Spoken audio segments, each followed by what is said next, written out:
একপাশে পাকিস্তান, আমেরিকা ও ইরানের মাঝখানে ফেঁসে আছে, আর একদিকে পাকিস্তানি টেররিস্টদেরকে মারছে। পাকিস্তানের লাহোরে Lashkar-e Taiba founding member টেররিস্টের top লিডারের একজন।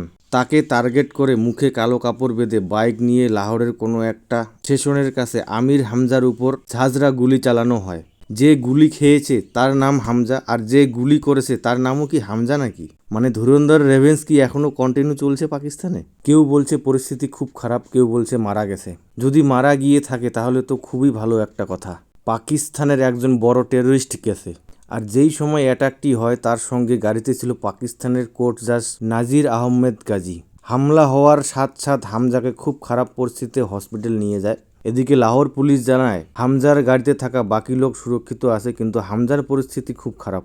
আর আমির হামজা টেরর কো-ফাউন্ডার না, সে হাফিজ শরীফের পর 2 নাম্বার টেরর লিডার। সে লস্করের সেন্ট্রাল টেরর কমিটির প্রোপোগ্যান্ডার মেইন লিডার। 2012 সালে আমেরিকা তাকে গ্লোবাল টেররিস্ট হিসেবে ঘোষণা করে। আর এই হামজা ভারতে হওয়া অনেক টেরর অ্যাটাকের সঙ্গে যুক্ত আছে। 2005 সালে ব্যাঙ্গালোর হামলা সঙ্গে আরও অনেক। সে কি করতো? ইয়ংস্টারদের জিহাদের নাম করে গুমরা করে টেররিস্ট ট্রেনিংয়ে নিয়োগ করাতো। কিন্তু এর আগেও 2025 মে মাসে একবার হামলা হয়েছে হামজার উপর, কিন্তু সেখানে সে বেঁচে যায়। গত বৃহস্পতিবার হামলা নিয়ে হামজার উপর 2বার হামলা হলো। 2 থেকে 3 বছরের মধ্যে পাকিস্তানের লস্কর ও জয়শ-ই-মোহাম্মদ এর মতো টপ লিডারদের টার্গেট করেছে অজানা গানম্যান। হয়তো এখন আপনারা কেউ বলবেন যে হামজা আমির কে?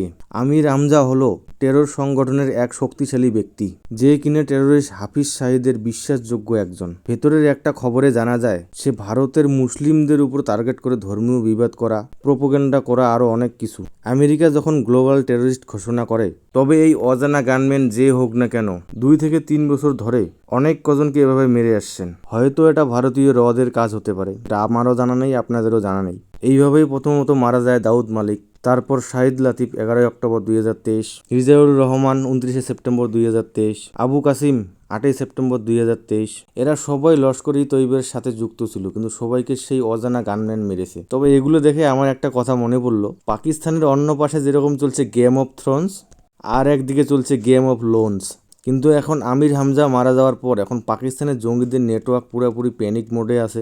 যখন কোনো জঙ্গি সংগঠনে বড় একজন মারা যায় তখন সেখানে বিশ্বাস ভেঙে যায়, সংগঠনের নেটওয়ার্ক কমে, একজন আরেকজনের উপর সন্দেহ শুরু হয়, তাতে সবার মনোবল কমে। এই ধরনের জঙ্গি মারা যাওয়া মানে টেররিস্টে ভর্তি করার জন্য নেটওয়ার্কটাই নষ্ট হয়ে যায়। এখন মনে হচ্ছে জঙ্গিরা পাকিস্তানে সুরক্ষিত থাকতো, সেখানে জঙ্গিরা এখন সুরক্ষিত নেই। এই বিষয়ে আপনাদের কি মতামত কমেন্ট করে অবশ্যই জানাবেন। আর চ্যানেলে নতুন হয়ে থাকলে চ্যানেলটিকে সাবস্ক্রাইব করবেন।